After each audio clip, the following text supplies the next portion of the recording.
매일 성경 묵상을 돕는 해설 가이드입니다. 안녕하세요. 묵상 코치입니다.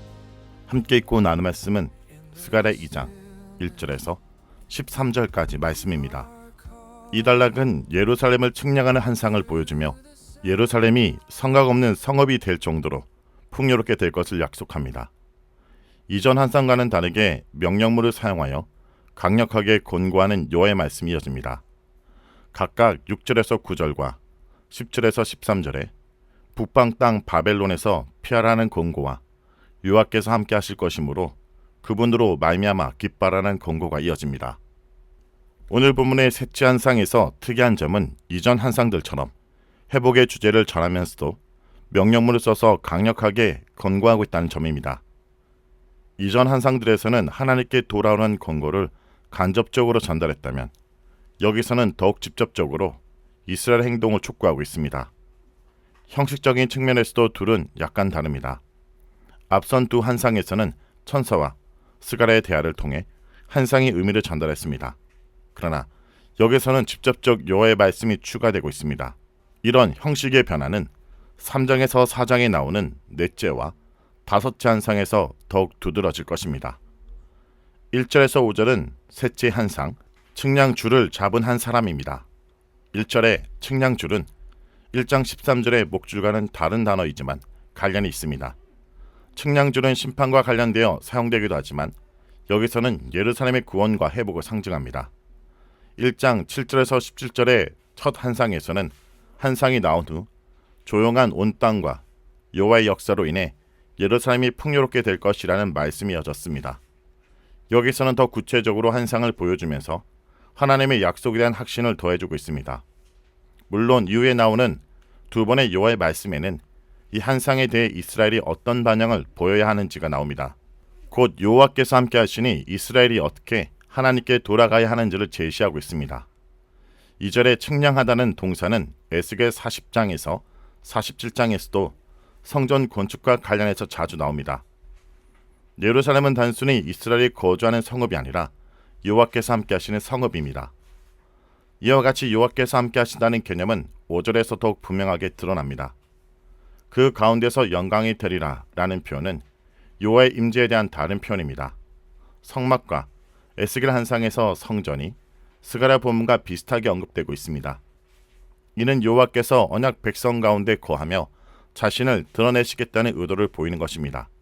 따라서 그 가운데서 영광이 되리라 라는 표현은 하나님이 다시 이스라엘의 하나님이 되시는 것을 공식화하는 언약 회복의 표현입니다. 5절의 불은 여호와의 임재를 가리킬 때 자주 사용되었습니다. 아브라함과 언약을 맺을 때 불이 쪼갠 제물 사이로 지나갔고 모세를 부르실 때 가시떨기 나무의 불로 나타나셨습니다.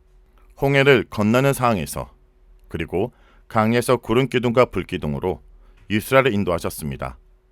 시내산에서 언약을 맺으며 불 가운데 나타나셨습니다. 이처럼 여호와의 나타나심이 자주 불로 표현되었는데 여기서도 역시 여호와께서 친히 나타나는 것이 불로 표현되었습니다. 이러한 맥락에서 불로 둘러싼 성곽은 여호와의 보호를 의미한다 해석할 수 있습니다. 즉 아무도 넘볼 수 없는 성벽으로 이스라엘을 막겠다는 뜻입니다. 한편 4절의 성곽 없는 성읍은 무방비 상태의 성읍이 아니라 사람과 가축이 가득한 상태로 회복된 성을 의미합니다. 이는 성전 재건이 중단된 상태에서 하나님을 원망하고 있는 이스라엘에게 다시 한번 성전 재건을 독려하고 확신을 주기 위해 주신 말씀입니다. 6절에서 9절은 여호와의 말씀으로 북방에서 피하라 라는 내용입니다. 셋째 환상에 이어 여호와의 말씀은 6절에서 9절과 10절에서 13절로 나누어 이해할 수 있습니다. 10절에서 13절은 직접적으로 환상의 주제를 다루지만 6절에서 9절은 예루살렘을 측정하는 환상과는 직접 관련이 없어 보입니다. 그러나 도피할지어다 피할지니라 라는 권고에서도 볼 수 있듯이 6절에서 9절은 환상 자체에 대한 직접적 설명이라기보다는 환상을 보여주는 목적, 즉 이스라엘을 권고하려는 의도에서 말씀하신 것으로 볼 수 있습니다. 6절의 북방 땅은 북이스라엘과 남유다를 침략한 나라의 방향을 의미합니다. 그러나 스가랴 당시 아수르와 바벨론은 더는 존재하지 않았으며 페르시아 제국도 해계하고 돌아온 이스라엘에 위협이 되지 않았습니다. 이런 상황에서 북방 땅에서 도피하라는 것이 무슨 의미인지 분명하진 않아 보입니다. 북방 땅이 현재는 위협 대상이 아니지만 이스라엘을 위협하는 강대국을 상징적으로 표현한 것일 수 있습니다. 스가랴 10장 10절에서도 당시와는 상관없는 애굽과 아수르를 언급한 것으로 볼 때 이스라엘에게 과거의 역사적 사실을 상기하면서 현재의 해결에 촉구하는 것으로 볼 수 있습니다. 북방 땅에서 피하라는 메시지의 문맥은 8절에서 9절이 제공하고 있습니다. 이는 이스라엘을 범한 자들에게 대한 심판의 메시지입니다. 그들은 노략거리가 될 것입니다. 북방 땅 바벨론에서 돌아오라는 메시지는 이들에게 심판이 임박했다는 의미이기도 합니다. 강대국들이 편안하고 세상은 고요한 듯하지만 하나님은 반드시 정의를 세우시며 이들을 멸하실 것입니다. 따라서 멸망이 임박했으므로 바벨론에 안주하여 남아있지 말고 시온으로 돌아오라는 의미입니다. 아마도 이것은 이미 바벨론 문화에 익숙하여 돌아오지 않고 바벨론에 정착하려고 하는 이스라엘 백성을 겨냥한 메시지로 볼 수 있습니다. 스가랴가 메시지를 전했던 때는 주전 520년경으로 곧 1차 바벨론 포로 기한 이후에 해당합니다.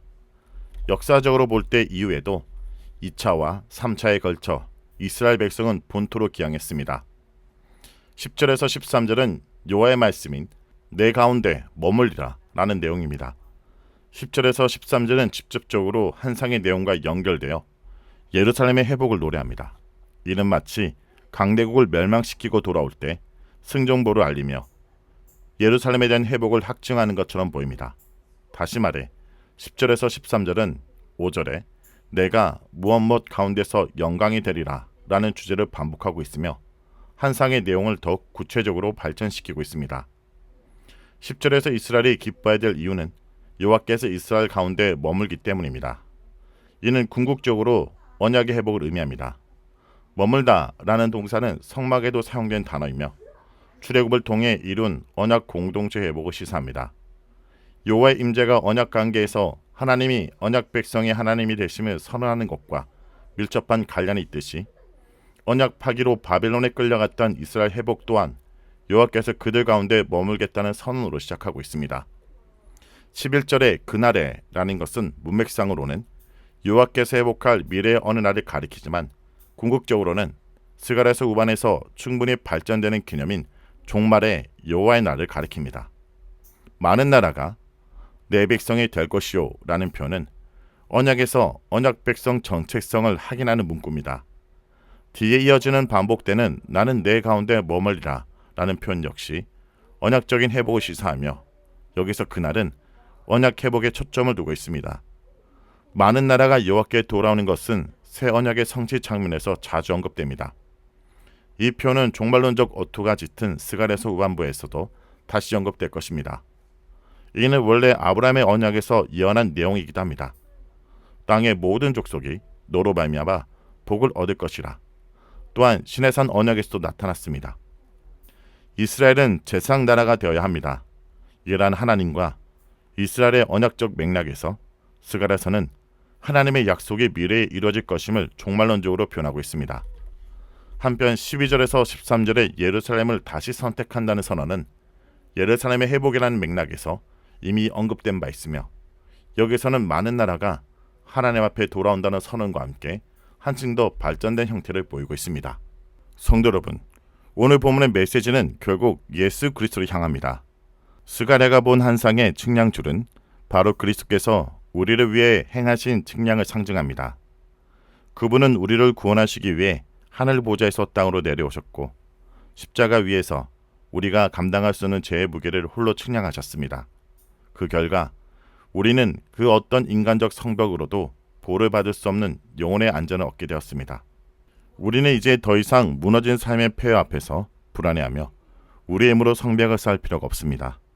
하나님께서 친히 우리의 불성각이 되어주셨고 예수 그리스도의 임재가 우리의 영광이 되셨기 때문입니다. 우리는 그리스도 안에서 하나님 나라의 새로운 시민이 되었습니다. 이 나라는 우리가 측량할 수 없을 만큼 강대하고 그 영광은 우리의 상상을 초월합니다. 성도 여러분, 여러분의 삶의 바벨론은 어디입니까? 여러분이 의지하고 있는 그러나 결국 무너질 수밖에 없는 성벽은 무엇입니까? 오늘 말씀을 통해 그 모든 것을 뒤로하고 하나님이 약속하시는 진정한 안전과 영광의 품으로 나오기 원합니다. 하나님이 우리의 눈동자처럼 우리를 지키고 계심을 믿고 그분의 임재로 가득 찬 새로운 삶을 기쁨으로 노래하기 원합니다. 우리는 가장 안전한 성벽 안에 거하고 있습니다. 그 성벽은 바로 우리를 위해 모든 걸 내어주신 예수 그리스도이십니다. 말씀을 놓고 기도하겠습니다. 주님, 오늘 스갈의 한 상을 통해 우리에게 말씀해 주심을 감사드립니다. 주님, 저희는 늘 저희 자신의 측량주를 가지고 삶을 재단하고 불안한 마음으로 경과하지 못한 성벽을 쌓으려고 애썼습니다. 그러나 주님께서 오늘 말씀으로 저의 눈을 열어주심을 감사드립니다.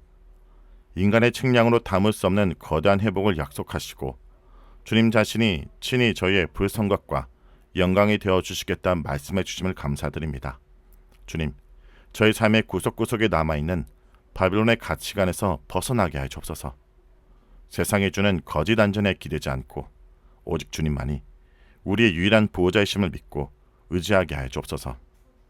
저희가 미약하고 보잘것없는 존재일지라도 주님께서 저희를 눈동자처럼 아끼고 지킨다는 약속을 붙잡고 살아가게 하여 주옵소서. 예수님의 이름으로 기도합니다. 아멘.